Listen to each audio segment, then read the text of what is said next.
उधर है मैट पे।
Wait.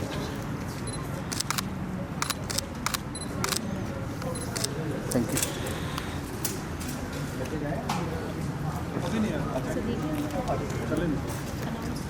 जोरदार तालियां बजाइए। अपने शिक्षा सचिव मैडम प्रेरणा पुरी से अनुरोध करूंगी। Thank you ma'am. आज बहुत महत्वपूर्ण दिन है कि शिक्षा विभाग चंडीगढ़ 2019 के बाद आज 10 जनवरी 2025 में एलईडी टीचर्स को अपॉइंटमेंट लेटर्स देने जा रहा है। सरकारी नौकरी हर युवा का सपना होता है और जो सपना आज आपने बंद आंखों से देखा था वो खुली आंखों से साकार होने जा रहा है। आपको बहुत बहुत शुभकामनाएं। कहना चाहूंगी कि इसी कड़ी में आने वाले दिनों में शिक्षा विभाग पीजीटी के 98 पोस्ट, टीजीटी के 303, जेबीटी के 396 और स्पेशल एजुकेटर्स के 96 नियुक्तियां देने जा रहा है और ये कार्य मुकम्मल हो चुका है और शीघ्र ही ये अध्यापक हमारे विभाग का हिस्सा बनने जा रहे हैं।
स्वागतम सुस्वागतम।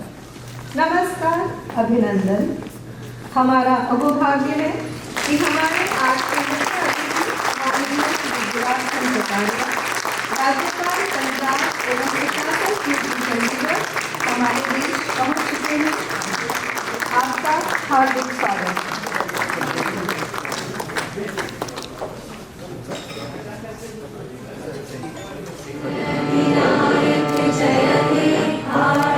भाग्य विधाता पंजाब सिंध गुजरात मराठा द्राविड़ उत्कल गंगा विंध्य हिमाचल यमुना गंगा उच्चल जलधि तरंगा तब शुभ नामे जाए तब शुभ आशीष मांगे गाहे तब जय गाथा जय गण मंगलदायक जय हे भारत भाग्य विधाता जय हे जय हे जय हे जय जय जय हे।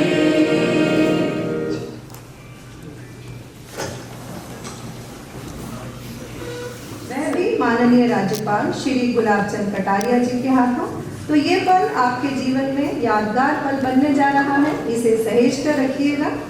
भारतीय परंपरा के अनुसार हम कार्यक्रम का आरंभ दीप प्रज्वलन से करेंगे।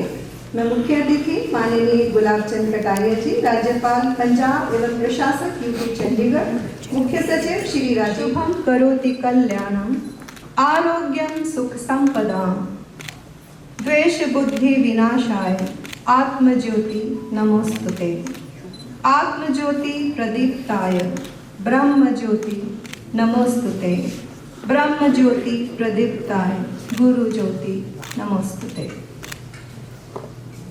यह प्रकाश हमारे जीवन में दुर्गुणों रूपी अंधकार को दूर कर सद्गुणों का प्रकाश फैलाए।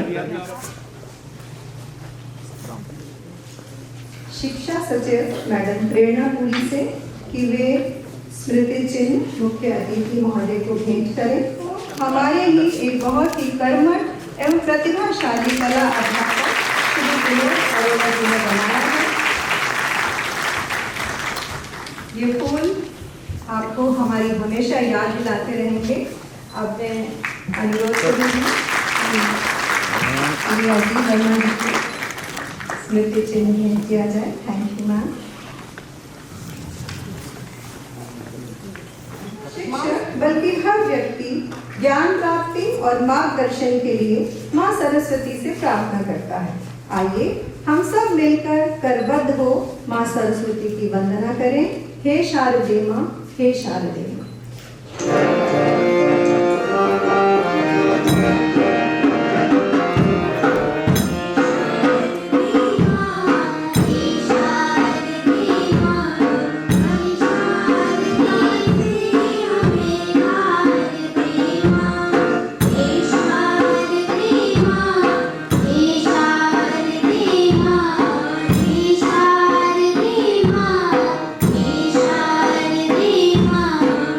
Yeah.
अब मैं अनुरोध करूंगी मैडम प्रेरणा पुरी, शिक्षा सचिव चंडीगढ़ एडमिनिस्ट्रेशन से, कि वे आएं और औपचारिक रूप से अतिथियों का स्वागत करें। आदरणीय राज्यपाल पंजाब एवं प्रशासक यूटी चंडीगढ़, माननीय मुख्य सचिव चंडीगढ़ श्री राजीव वर्मा सर, शिक्षा विभाग में मेरे सहयोगी श्री हर्षविंदर सिंह बराड़ निदेशक, यहाँ उपस्थित वरिष्ठ अधिकारीगण, नवनियुक्त नर्सरी शिक्षक और उनके गर्वित अभिभावकगण, मीडिया से आए मित्रों, देवियों और सज्जनों, आज के इस नर्सरी शिक्षकों के नियुक्ति पत्र वितरण कार्यक्रम के शुभ अवसर पर आप सभी का हार्दिक स्वागत और अभिनंदन। मान्यवर, आपके मार्गदर्शन और शिक्षा के प्रति गहरे रुझान के फलस्वरूप 5 वर्षों के लंबे अंतराल के बाद आज यह शुभ अवसर आया है जब शिक्षा विभाग में शिक्षकों की नियुक्ति की जा रही है। महोदय, शिक्षा विभाग द्वारा 993 शिक्षक पदों की चयन प्रक्रिया संपन्न की गई है और आज इन शिक्षकों की भर्ती के साथ ही इस चिर प्रतीक्षित क्षण का आगाज हुआ है। मैं नवनियुक्त शिक्षकों को बताना चाहूंगी कि आप अत्यंत सौभाग्यशाली हैं कि आपको नियुक्ति पत्र एक अति विलक्षण प्रतिभा संपन्न व्यक्तित्व माननीय राज्यपाल महोदय के कर कमलों द्वारा दिए जा रहे हैं, जिनकी स्वयं की एक बहुत ही सुदृढ़ शैक्षणिक पृष्ठभूमि है और शिक्षा के क्षेत्र में उनका अभूतपूर्व योगदान रहा है। हम सभी इस बात से इत्तेफाक रखते हैं कि संसार में बिना शिक्षक के विद्या अर्जन नहीं हो सकता। हमारे रामचरितमानस के अनुसार वेद भगवान श्री राम जिनके श्वास से चारों वेद उत्पन्न हुए, उन्होंने भी विद्या अर्जन के लिए गुरु का सहारा लिया। तुलसीदास जी की एक चौपाई में इसका एक सुंदर वर्णन है। गुरु गृह गए पढ़न रघुराई, अल्प काल विद्या सब आई, जाति सहज श्वास श्रुतिचारी, सो हरि पढ़े ये कौतुक भारी। हम सभी ने न केवल अपने पहले शिक्षक का नाम सभी को याद होगा, बल्कि उनकी बताई गई बातें हमें हमेशा स्मरण रहती हैं। उम्मीद है आप सभी शिक्षकगण माननीय राज्यपाल जी की गरिमामय उपस्थिति से प्रेरित होते हुए स्वयं को वचनबद्ध करेंगे कि आप अपने विद्यार्थियों को अच्छी शिक्षा के साथ साथ उच्च कोटि के जीवन मूल्य प्रदान करने के लिए सदैव कार्यशील रहेंगे। इसी के साथ पुनः इस कार्यक्रम में आप सभी का एक बार स्वागत और अभिनंदन। धन्यवाद। प्यार, आचार विचार व्यवहार संस्कार और दुनिया की समझ सिखलाता है, वही प्राथमिक शिक्षक कहलाता है। बच्चे किसी भी राष्ट्र का भविष्य हैं। वे स्कूली शिक्षा की नींव हैं और नींव जितनी मजबूत होगी, भवन भी उतना ही मजबूत होगा। चंडीगढ़ शिक्षा विभाग बच्चों के समग्र विकास के लिए सर्वदा तत्पर रहता है। मैं आमंत्रित करती हूँ मिसेस मनिका शर्मा को कि वे हमारी नर्सरी शिक्षा पद्धति के कुछ मुख्य बिंदुओं से हमें अवगत कराएं। नमस्कार, मैं मनिका शर्मा 14 वर्षों से शिक्षा विभाग चंडीगढ़ में नर्सरी शिक्षक के रूप में कार्यरत हूँ और आज आपको हमारे चंडीगढ़ के गौरवशाली शिक्षा विभाग के सरकारी स्कूलों की पूर्व प्राथमिक शिक्षा प्रणाली से अवगत कराने जा रही हूँ। मुझे यह बताते हुए गर्व महसूस हो रहा है कि चंडीगढ़ एक ऐसा यूटी है जहाँ पिछले 55 साल से प्री प्राइमरी शिक्षा दी जा रही है और यहाँ सभी कार्यरत नर्सरी शिक्षक NCTE से प्रशिक्षित हैं। चंडीगढ़ शिक्षा विभाग में लगभग 110 नर्सरी शिक्षक हैं जो कि 14,000 बच्चों को सरकारी स्कूलों में पूर्व प्राथमिक शिक्षा दे रहे हैं। इसी के साथ आंगनवाड़ी में लगभग 5,000 बच्चों को भी शैक्षणिक सुविधाएं उपलब्ध करवाई जा रही हैं।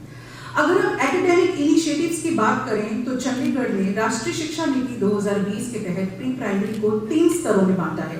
पूर्व प्राथमिक स्तर पर बच्चों को विषय का ज्ञान और बच्चों का समय समय पर मूल्यांकन करने के लिए हेतु नेशनल करिकुलम फ्रेमवर्क के तहत नया पाठ्यक्रम वर्कशीट असेसमेंट वर्कशीट्स बनाई गई हैं जो कि समग्र शिक्षा और चंडीगढ़ SCRT के सहयोग से तैयार की गई हैं। विभाग द्वारा दिशा निर्देश के रूप में टीचर रिसोर्स बुक को भी सभी स्तरों पर उपलब्ध करवाया गया है और इसी के साथ बच्चों के संपूर्ण विकास का मूल्यांकन करने हेतु हॉलिस्टिक प्रोग्रेस कार्ड को भी तैयार किया गया है और ये भी सभी स्कूलों में उपलब्ध है। शिक्षा विभाग द्वारा समय समय पर नर्सरी शिक्षकों की ट्रेनिंग करवाई जाती है, जिसमें on job training, annual refresher courses, capacity building programme, intra and inter state visit भी करवाई जाती है, ताकि हम सब टीचर्स शिक्षा प्रणाली में आने वाली रिक्वायरमेंट और चैलेंजेस को समय समय पर पता चलता रहे और हम उनके लिए सदैव तैयार रहें।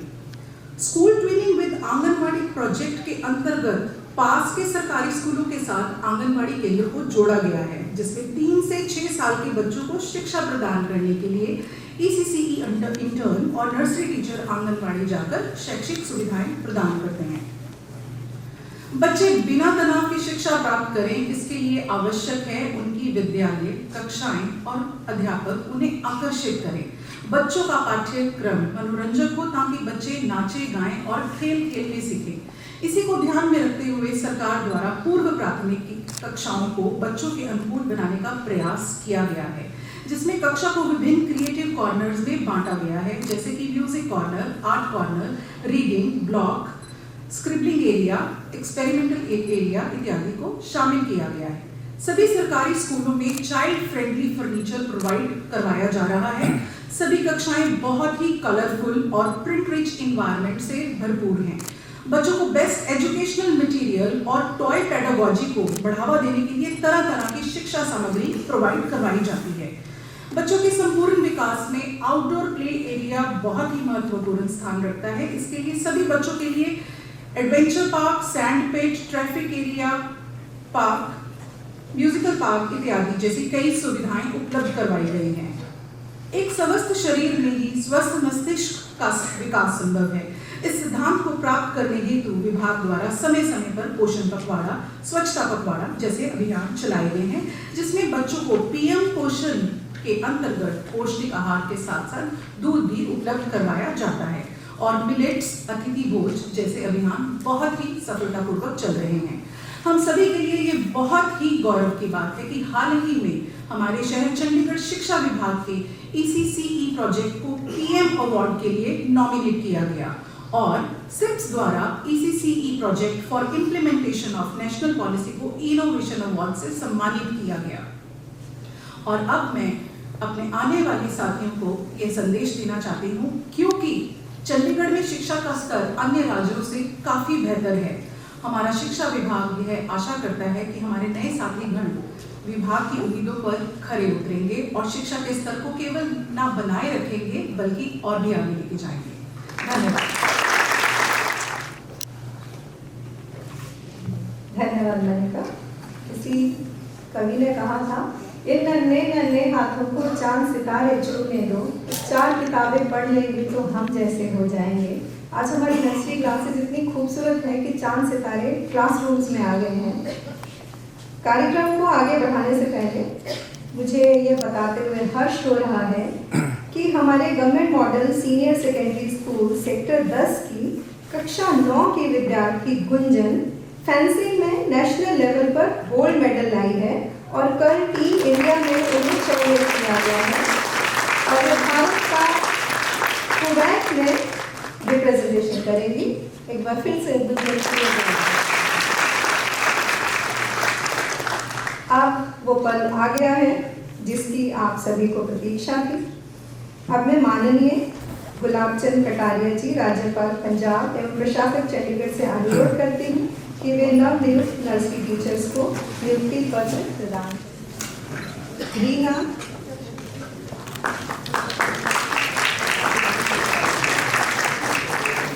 सूरजमुखी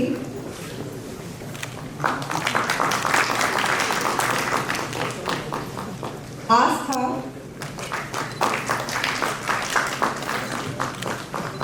तालियां बजती रहनी चाहिए। प्रिया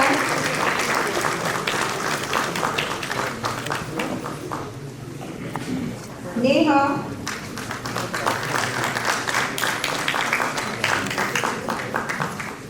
कविता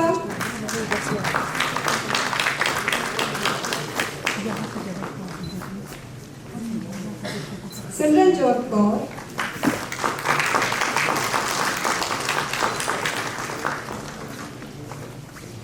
मेघा यादव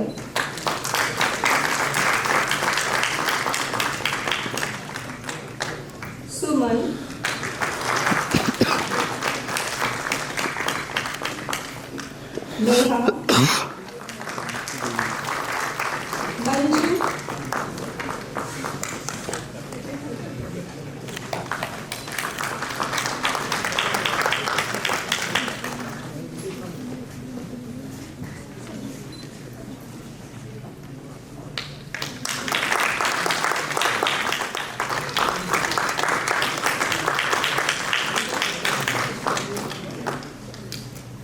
पूनम,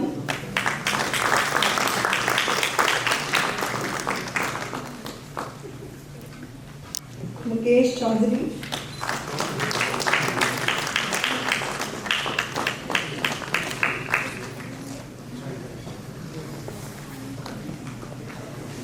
रीना,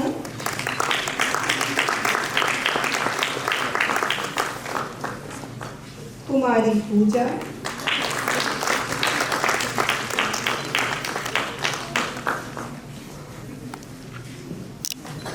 प्रियंका,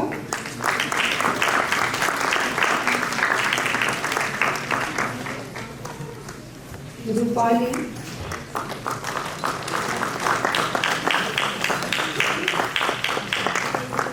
सीमा,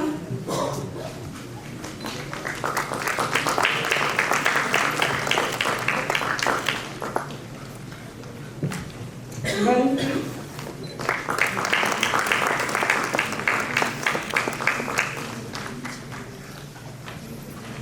रंजू रानी,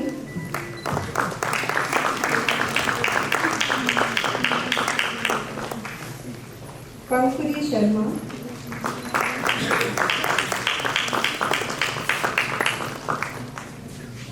कीर्ति रोचा,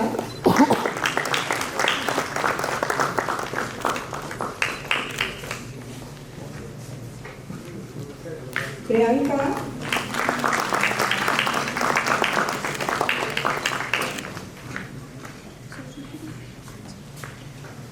रानी, तालियां जोरदार करनी चाहिए नारी सशक्तिकरण का बहुत अच्छे काम है।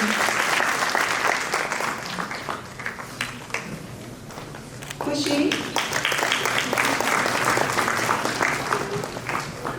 स्नेहा,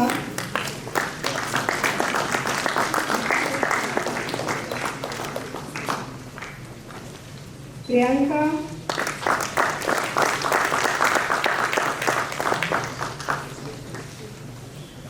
निधि,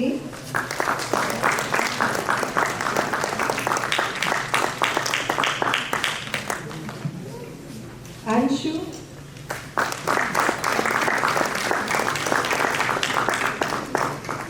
रिया शर्मा,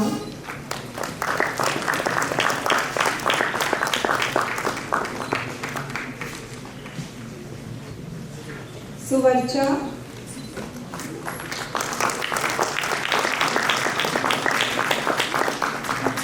पूनम, जिसके हाथ में लेटर आ गए वो भी तालियां बजाइए।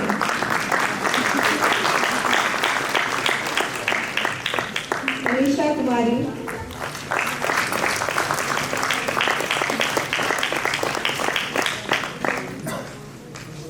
दर्शना,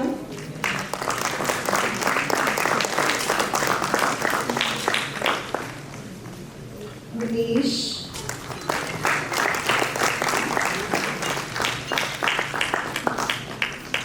अंजू,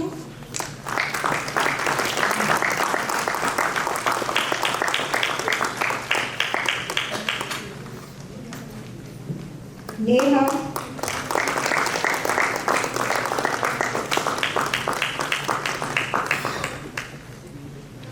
ऋतु वालिया,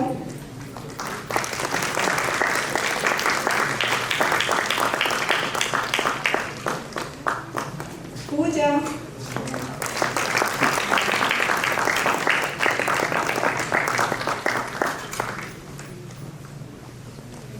कविता देवी,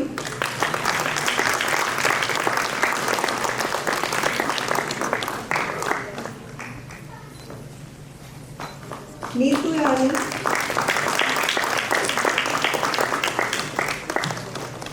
जेबा बख्तियार,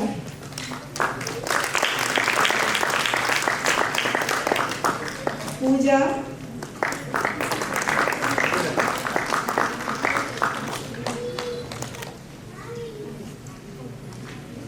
नेहा यादव,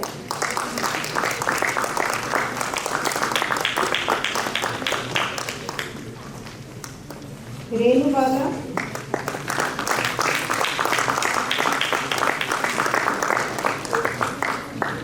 कुसुम,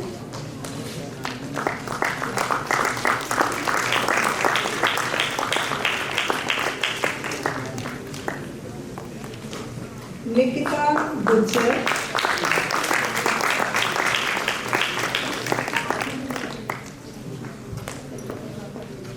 मीनाक्षी,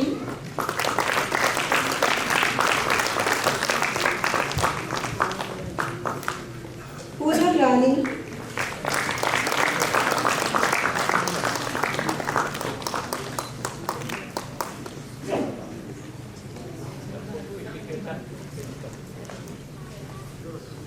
सरिता,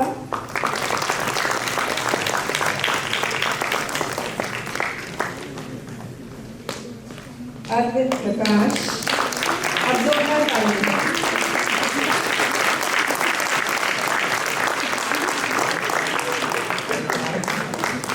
हिमानी, राजू सिंह,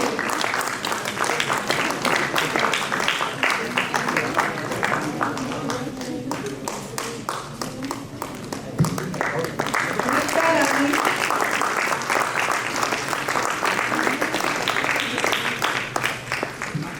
नीलम,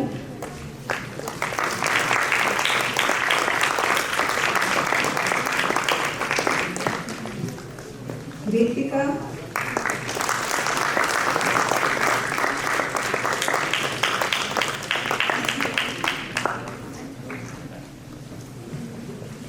अंजलि यादव,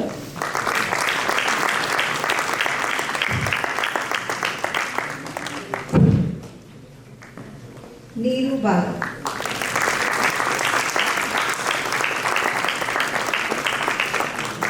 आप सभी को हार्दिक शुभकामनाएं।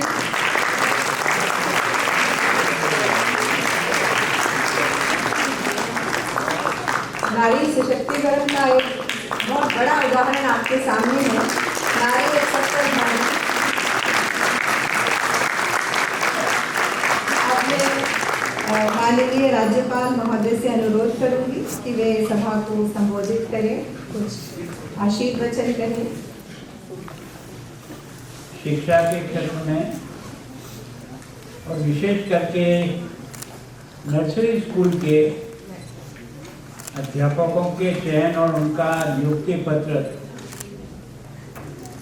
देने के अवसर पर मैं सबसे पहले तो चंडीगढ़ के शिक्षा विभाग के सब अधिकारियों को और उनके सारे स्टाफ को अपनी ओर से बहुत बहुत बधाई देता हूँ कि आपने एक अच्छी तरह से लगभग 1000 शिक्षकों का चयन एक लंबे समय से प्रतीक्षित था। आज आपने उसको पूरा किया और मैं सोचता हूँ कि चंडीगढ़ के प्री प्राइमरी स्कूल में इसकी आज नियुक्ति पत्र बांट करके आपने और ज़्यादा आने वाली पीढ़ी का कल्याण करने का रास्ता सबसे पहले किया। इसके लिए आपको बधाई। चंडीगढ़ के हमारे चीफ सेक्रेटरी साहब राजीव जी, शिक्षा विभाग की प्रेरणा पूरी और बराड़ साहब और सभी चंडीगढ़ के मेरे साथियों, शिक्षा क्षेत्र में काम करने वाले सभी अध्यापक भाई बहनों, और आज वास्तव में जिनको ये नियुक्ति पत्र दिया है उन सबको भी मैं अपनी ओर से बहुत बहुत स्वागत करता हूँ और उनको अपनी शुभकामना देता हूँ।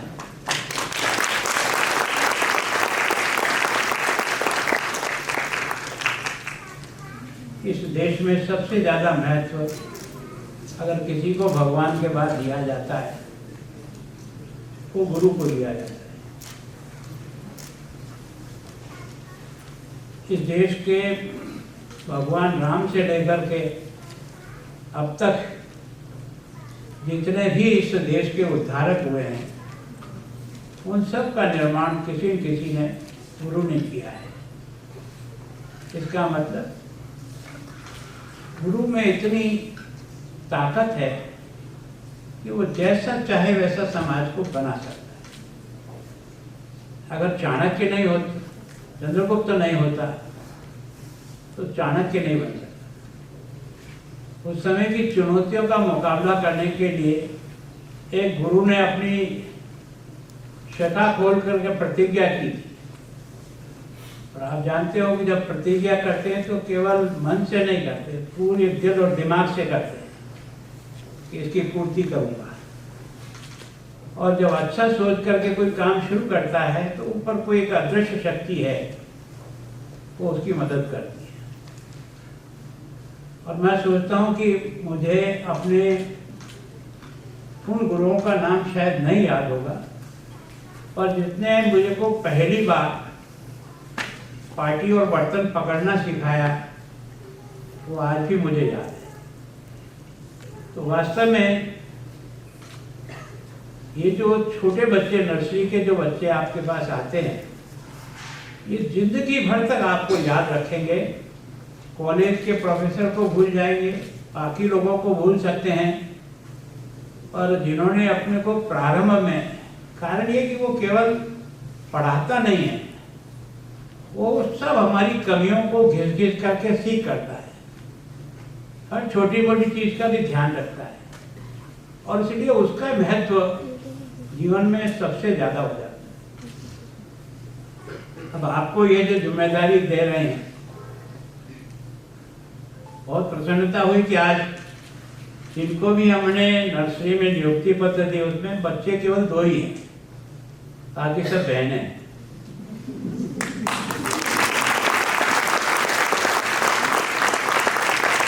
और नर्सरी स्कूल में माँ का प्यार मिल जाए ना, तो बच्चे का जिस प्रकार का निर्माण चाहते हो वैसा हो सकता है।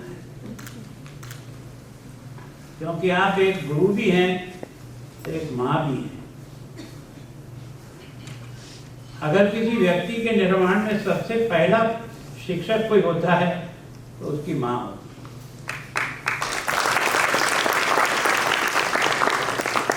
तो वास्तव में बहुत सौभाग्यशाली दिन है आज कि हमने 68 लोगों को जो नियुक्ति पत्र दिया है, उसमें से केवल 2 बालक हैं।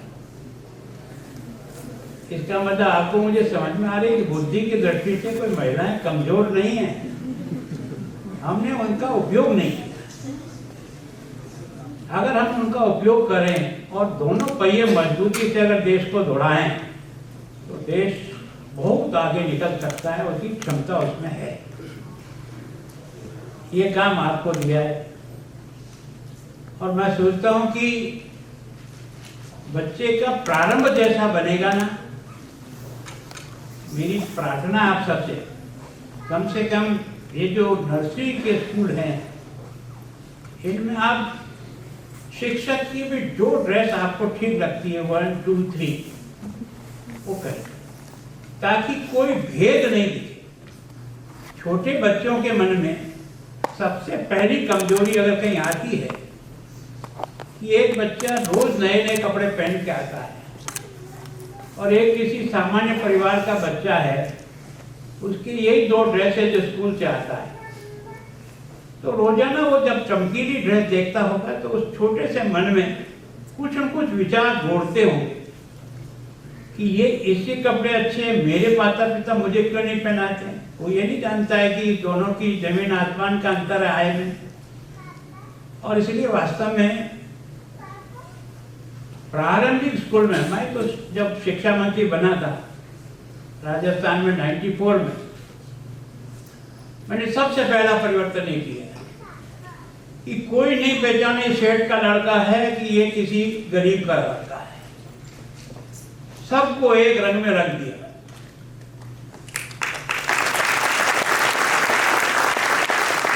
तो उस बच्चे को अनुभव नहीं होता है प्रारंभ से ही कि गरीबी क्या होती है, अभाव क्या होता है, सब एक से दिखते हैं।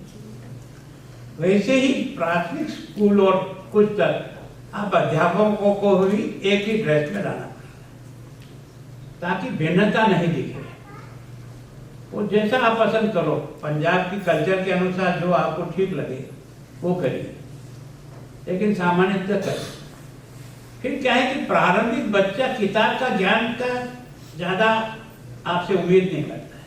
प्रारंभिक बच्चा खेल के माध्यम से, ड्राइंग के माध्यम से, संगीत के माध्यम से, कविता के माध्यम से बच्चे को बहुत आसानी से ग्रो किया जाता है। अब ये जो बचपन में ड्राइंग सिखाई जाती थी ना, उसका कोई अर्थ था, अब हमने उसको अलग से ही कर दिया। कारण क्या है कि खड़ी लाइन ठीक खींचे बच्चा और उसको 100 बार खींचना पड़ता, तो वो कहता ये क्या है, बार बार लाइन खिंचाते। इसलिए खिंचाते कि ये कैसे 100% स्ट्रेट आ जाए, बिना स्केल के भी मेरे हाथ की लाइन एक सिर की जैसा स्केल से सहारे खींचता हूँ वैसा का वैसा खींचता है कि नहीं खींचता है ना। उसको गोला आधा कैसा बनाया जाता है, पूरा कैसे बनाया जाता है, इसका अभ्यास होगा तो लिखने के अंदर जो उसकी है वो अपने आप उसके राइटिंग अच्छे हो जाएंगे, है ना। बिंदी कैसे लगाते हैं वो उसको ध्यान में आ जाएगा। बिंदी लगाने का उच्चारण क्या होता है यह समझ में आ जाएगा, कोमा क्या होता है यह समझ में आ जाएगा। तो अब इस बात की चिंता छोड़ो कि इसकी कौन सी किताब आती है, कौन सी किताब नहीं आती है। बच्चे का हैंडराइटिंग कैसे अच्छा बने, यह है पहली सीख। और आप जानते हो कि आप सब लोग भी यहाँ गुरुजन रहे, जो अब गुरुजन बनेंगे, आपके पास बच्चे की कॉपी आती है। एक बच्चे की राइटिंग बहुत सुंदर है, आप उसके राइटिंग को देखते ही आपका आधा दिमाग बन जाता, बहुत अच्छा इंटेलिजेंट लड़का, भले होगा नहीं। कारण क्या है कि उसका जो अंदर मटेरियल बड़ा होगा तब उसमें क्या दिखा उसको ज्यादा देखता नहीं अध्यापक। तो कट खट कट कॉपियां जाता है ना, 2 लाइनें ऊपर की, 2 नीचे की, 2 बीच की पढ़ करके ओके। क्यों, मैं भी यही धंधा करता हूँ। तो सामान्य तरह से सबसे पहला बच्चे का राइटिंग कैसे आए, बच्चे को साफ सुथरा रहना कैसे आए, नाखून समय पे कटते हैं कि नहीं कटते, बच्चे को ध्यान है। नहाने का काम करता है कि नहीं करता है। एक तरह से बच्चे जो जूते पहन के आते हैं उनको भी लाइन में फुलाने का अभ्यास कराओ, तो वो केवल जूते अच्छे नहीं दिखेंगे, बच्चे का दिमाग होगा कि वास्तव में सब एक पंक्ति में खुले हैं। अगर आप उसको टिफिन खोल करके खाना खिलाते हो तो चाय जैसे मत बिठाओ, एक डिसिप्लिन लाइन में बिठाओ, तो बच्चा जिंदगी में डिसिप्लिन से चलना सीख जाएगा। तो बातें तो वो छोटी है, लेकिन उस बच्चे के दिल और दिमाग में प्रारंभ से घुस जाएगा। ये जो गीत गाना है, हम बचपन में जो है ना कहीं मंदिर में जाते थे तो धुन बोलते थे। अगर आपको ये धुन बोलने की आदत है ना, गाने की आदत है, तो आपका कंठ ऐसा अच्छा हो जाएगा कि आप आगे भी जब इसका उपयोग करोगे ना कि बहुत अच्छा होगा। मेरी आवाज क्यों अच्छी है, क्योंकि बचपन में बहुत गाते थे, तो गाने से गला खुल गया, ये भी उसका एक्सरसाइज होती है। बच्चे को जब तक आप गाने की प्रवृत्ति में नहीं डालोगे तब तक उसकी वॉइस ठीक नहीं होगी। कैसी भी टूटी फूटी भी वॉइस होगी, कई बच्चे अटकते होंगे, प्रारंभ से ही अटक अटक के बोलते होंगे। आप उसको रोज गीत करो, आप देखोगे कि 3 महीने के 3 साल के बाद उस बच्चे का रुकना बंद हो जाएगा।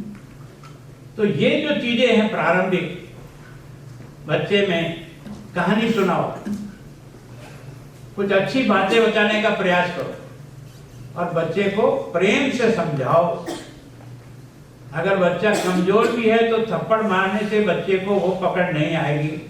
जो आप बोलो प्यार से पुचका के शाबाश थे ना, ये लाइन तो बहुत अच्छी थी, अब उसके सारे पेज में एक ही लाइन अच्छी खींची हुई है, लेकिन उसको भी अप्रिशिएट किया तो बच्चे दूसरी लाइन को अपने आप अच्छा करना सीख जाए। बच्चे से नफरत मत करो, उसे प्यार करो। माँ का जो अंधा बच्चा भी होता है ना, उसको भी माँ उसी ढंग से प्यार करती है जैसे एक अच्छे से अच्छे लड़के से करती है। उसके दिमाग में ये अंधा है, इसलिए उसकी नफरत नहीं करती है। तब बच्चा ग्रो करता है। अगर बच्चे को प्यार मिलता है ना तो बच्चा एकदम दौड़ने लग जाता है। तो प्रारंभिक जो ज्ञान है, चाहे वो अंग्रेजी का है, चाहे वो हिंदी का है, चाहे वो संस्कृत का है, चाहे अर्थमेटिक का है, उसका नीचे का फाउंडेशन मजबूत करने का प्रयास करो। जितना मजबूत होगा वो 1 साल में 4 क्लास दौड़ जाएगा। लेकिन अगर बेसिक ही उसका ठीक नहीं हुआ तो वो जिंदगी भर तक बचता है। और मैं सोचता हूं किस कारण से, अब जैसा मुझे बताया कि 111 स्कूल है, उसमें से लगभग 1.5 लाख से अधिक बच्चे, 1400 से अधिक बच्चे आपके प्री प्राइमरी में हैं। लगभग जैसा मुझे बताया 97 स्कूल में प्री प्राइमरी स्कूल भी उसके साथ है। पर जब मैंने इसकी गणित की तो मुझे थोड़ा सा ठीक नहीं समझ में आया। अगर यही स्ट्रेंथ है और यही बच्चे हैं तो फिर आपके प्री प्राइमरी में 40 से अधिक बच्चों की एक क्लास बन गई। मैं सोचता हूँ थोड़ा खर्चा तो उठाना पड़ेगा, लेकिन बच्चों की संख्या को भी तय करना पड़ेगा। कारण क्या है कि प्रारंभिक समय में एक बच्चे को तलाशना पड़ता है, खाली लेक्चर देकर के भाषण देकर नहीं जाना पड़ता है। किस बच्चे में क्या है उसको जब तक नजदीक उठा करके उसको नहीं देखोगे तब तक समझ में नहीं आएगा। फिर बच्चे का बैकग्राउंड समझने का प्रयास कि किस बैकग्राउंड से आया, इसके माता पिता क्या करते हैं, घर कैसा है, कहाँ रहता है, क्या इसको है, और उस समस्या से उसको बाहर निकालने का प्रयत्न करो कि कहीं वो उसके मन को कुंठित नहीं करे।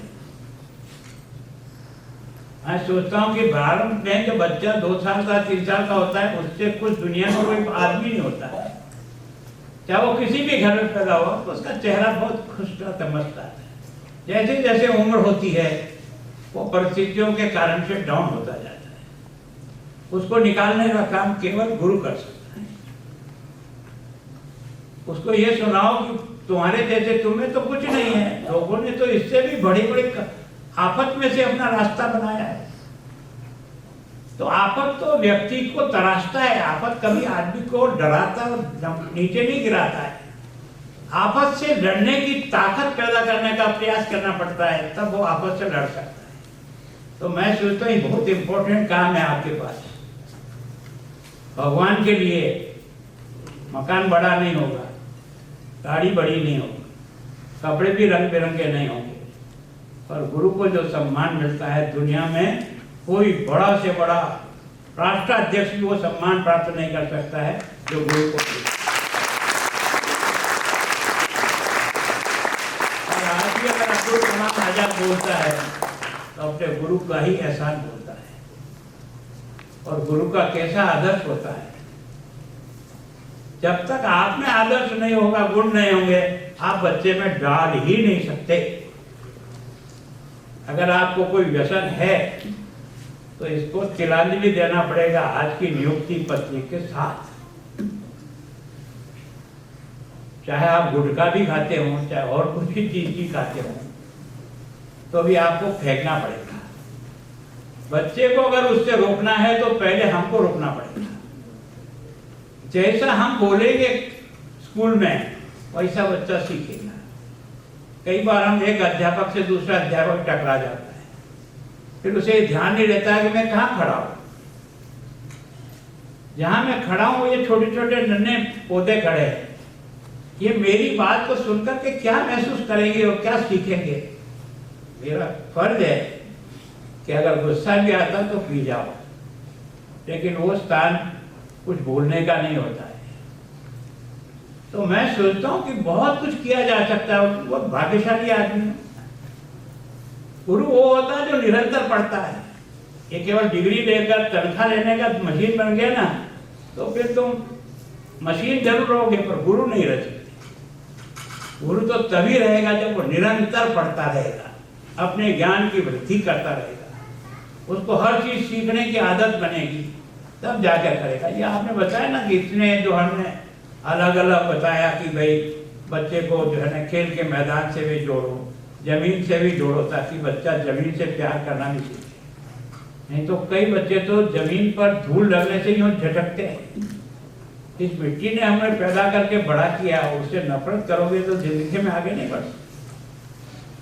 श्रम करना भी सिखाओ उस बच्चे को, भले ही वो छोटा होगा तो भी उसको कुछ न कुछ काम दे, जाओ बेटा पानी पिला दो मुझे, तो काम करना सीखेगा। मतलब उसको आदत लगनी चाहिए कि भाई किस तरह से काम हो। ऐसा नहीं है कि हम बैठे तो घंटी बजाएं, जब तक चपरासी पानी नहीं पिलाए तब तक गुरुजी पानी नहीं पिए, वो बच्चे को नहीं सिखा सकते। क्या जरूरत है पानी पिलाने के लिए घंटी बजाने की? भगवान ने तुमको भी हाथ दिया, उठ के पी लिया। क्या इतना सा काम भी नहीं कर सकते हम? तो हम अपने बच्चों को क्या सिखाना चाहते हैं? तो मैं सोचता हूँ आप लोगों को, जिसको नर्सरी कहते हैं ना, इसका मतलब अरे पेड़ भी सारा वैसा चलता है जैसा नर्सरी में उसको खाद भी मिलता है। आप दो पौधों को एक साथ लगा दो, एक की देखभाल करो, एक की देखभाल मत करो, आपको दोनों पौधों में अंतर दिख जाएगा, एक महीने में दोनों में अंतर है। इसका मतलब आप नर्सरी का मतलब आने वाली पीढ़ी की नर्सरी तैयार कर रहे हो। आने वाली पीढ़ी की नर्सरी में कैसे होगा, इसकी जिम्मेदारी आप पर है। और इसलिए मैं सोचता हूं कि आप जिस पवित्र काम में उतरे हो, भगवान आपको इतनी ताकत दे कि आने वाली जो हमारी पीढ़ी है वो इतनी अच्छी बने, तो वास्तव में सेवा ही है। जीना वो नहीं है जो अपने लिए जिए, जीना वो है जो दूसरों के लिए जिए। इसलिए एक बात को समझो, विवेकानंद ने एक शब्द का प्रयोग किया था इसी का, वो मनुष्य मनुष्य है ही नहीं तो दूसरों की पीड़ा ही नहीं समझता है। मनुष्य वो है जो दूसरों की पीड़ा को समझे, तब तो कोई अर्थ है। तो मैं सोचता हूं ये गुण डालना सबसे पहला काम आपकी जिम्मे है। और मैं चाहता हूं कि जैसे आपने 23-24 में प्रधानमंत्री जी के उसमें अवार्ड प्राप्त किया है, उसके लिए आपको बधाई। मैं सोचता हूं कि हमारा जो नर्सरी जो क्लासेज है वो इस कंपटीशन में आए। आज मेरे को दिन में एक टेलीफोन आता है किसी अच्छे स्कूल में एडमिशन कराना। एडमिशन आजकल घोटी से होता है, फिर भी हम लोग उस घोटी को डिस्टर्ब करते। क्यों आता है? वहाँ कुछ ना कुछ है। क्या हम अपने स्कूल में नहीं बना सकते कि हमारे एडमिशन के लिए लोग कतार में खड़े रहे और हम उसमें से घोटी के आधार पर गरीब हो या अमीर हो उसको पढ़ाने के लिए दे सके? तब तो कोई अर्थ निकलेगा। अगर हम उस कंपटीशन में खड़ा नहीं कर सकते, हमारे टीचर्स को जो सैलरी मिलती है ना, तो किसी प्राइवेट स्कूल और देश को उससे कुछ मिलेगा। साधना लंबी है, लेकिन यही रास्ता है और कोई रास्ता है नहीं। इतनी बड़ी जिम्मेदारी जब आपको दे रहे हैं तो आप इसको बखूबी निभाएं। और मैं अपने सभी शिक्षक साथियों से भी निवेदन करता हूं कि थोड़ा सा प्रयत्न करें कि चंडीगढ़ हर दृष्टि से, जैसे अभी 23-24 में प्रधानमंत्री जी के उसमें आपका चयन हुआ, वैसा हर क्षेत्र में हमारे बच्चों का, जैसे उस बच्ची का नाम बताया, अब सम्मान तो केवल उस बच्ची ने प्राप्त किया, गौरव तो आप सबका बढ़ाया नहीं बढ़ाया। तो आपके काम में चंडीगढ़ का गौरव दिखता है, बाकी कहाँ दिखेगा? तो मैं सोचता हूँ इस पर थोड़ा सा विचार करके हम सब जो इस शिक्षा के क्षेत्र में लगे हैं वो पूरे मन से और पूरी ताकत के साथ लग करके आने वाला जो 2047 से जब देश के प्रधानमंत्री जी कहते हैं, और कैसा समय आपको चयन हुआ, आप अमृत काल में नियुक्ति प्राप्त करें। इतना सौभाग्य हर एक व्यक्ति को नहीं मिलता। ये अमृत काल जिन लोगों ने लाया ना, उन्होंने किस तरह से खून पसीने से अमृत काल तक पहुंचे हैं। हम अमृत काल को स्वर्ण काल में कैसे बदल सकते हैं, ये हमारे लिए चुनौती है। इसको ध्यान में रखकर के हम सब लोग प्रयास करें। वैसे आपने जिस ढंग से, जिनके पहले कहा था आपने 30 मिनट लगेंगे, किसको लगेंगे?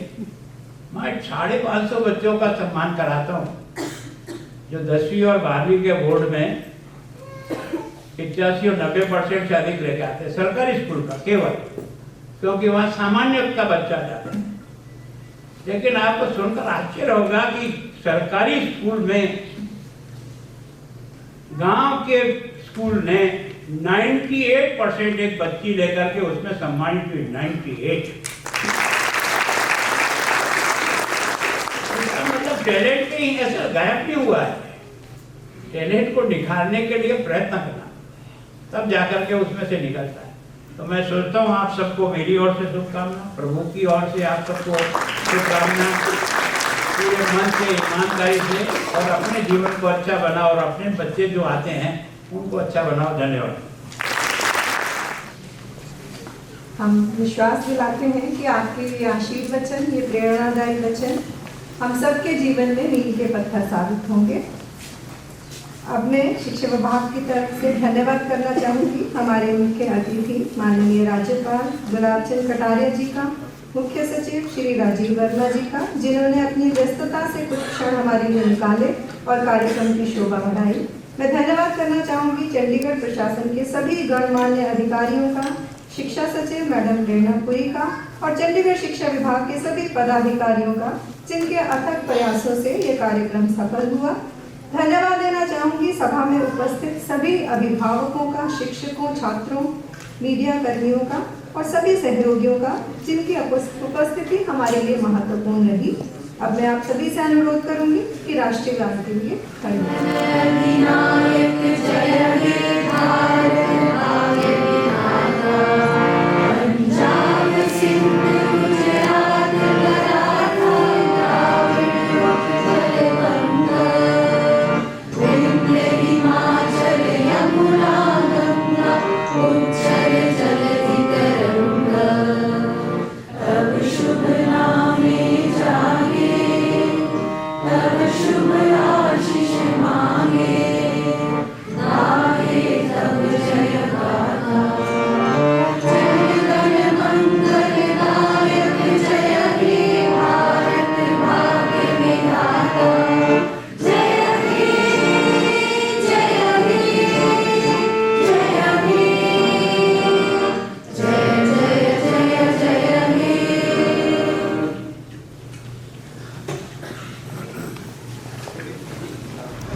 आगे आगे थोड़ा सा और इधर आगे भाई आगे आगे ना जाओ यार जल्दी माइक रख के रखना लो लो पाजी ओके ओके ओके स्लोली बेटा मूवमेंट हो गई है लो लो मैं ले आ गया मेरा ओके नेक्स्ट सेक्शन सर आज टीचरों को नियुक्ति पत्र दिए हैं। लंबे समय से 1000 पदों को भरने के लिए विभिन्न स्टेजेस पर जो आवश्यक प्रक्रिया होती है उसको करते हुए, स्कूल के डॉक्यूमेंट का चेकिंग करते हुए लास्ट में जाकर के 993 बच्चे इसमें चयन। उसमें से ये जो 68 बच्चे जिनको आज हमने नियुक्ति पत्र दिया, ये नर्सरी में जो बच्चे पढ़ेंगे उनके लिए है। सामान्यतः यहाँ 14,000 के लगभग नर्सरी के बच्चे पढ़ते हैं। 97 स्कूल में नर्सरी है और हम सारे देश में, राज्यों में भी और केंद्र शासित प्रदेशों में भी ये यूटी है।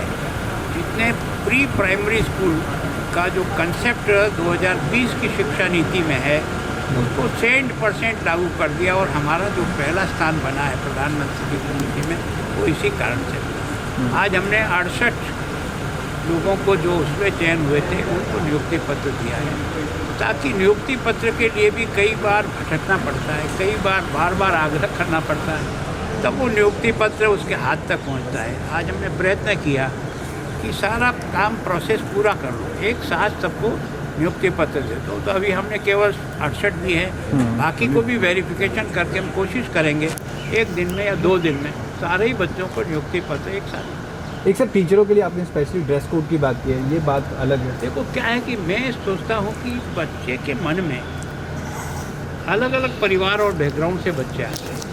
किसी माता पिता उसको कई ड्रेसें बनाता है तो रंग बिरंगी पहन के आता है, किसी बच्चे के लिए वही एक दो ड्रेस होती है, उसके घर वाले उससे ज़्यादा। तो बच्चे में एक हीन भावना बचपन से ना बैठ जाए कि मैं और मेरे माता पिता नहीं चलते। तो एक समान वातावरण कैसे बने, वो ड्रेस कोड के कारण से सारे बच्चे एक से दिखते हैं, ना गरीब दिखता है, ना जाति दिखती है, ना कुछ नहीं दिखता है। तो प्रारंभ से उसमें एक एकता का भाव, समरसता का भाव कैसे पैदा हो, उसमें से ड्रेस कोड। इसके लिए आवश्यक है कि शिक्षक भी उसी ड्रेस कोड में आएँ, तब जाकर के वो वातावरण प्रारंभ में जब बच्चा जो कुछ देखता है वो इस सीख के आगे बढ़ जाता है। आने वाले समय में सर गवर्नमेंट स्कूलों का भी परिणाम सुधरेगा जिस तरह से 100% सुधरेगा परिणाम में। आज भी हम अच्छी स्थिति में बहुत कमज़ोर नहीं है, पर फिर भी हमें ये महसूस होता है कि हमारे बच्चे भी किसी भी प्राइवेट स्कूल से कमज़ोर न हो, ये हमारी जिम्मेदारी है, इसको पूरा करने का प्रयास करें। सर 2-3 दिनों से जिस तरह से विरोधाभास एडवाइजर की पोस्ट को चीफ सेक्रेटरी पॉलिटिकल रिएक्शन आने शुरू हो गए सर। देखो ये हर एक का अपना अपना सोच है। मैं तो फंस गया। गलती क्या हुई आपने दोनों पीछे इधर मेरे को इधर बोलना चाहिए। मैंने इनको नाले वगैरह आना हो जाएगा पहले नहीं आज की कोई चक्कर नहीं था यार वो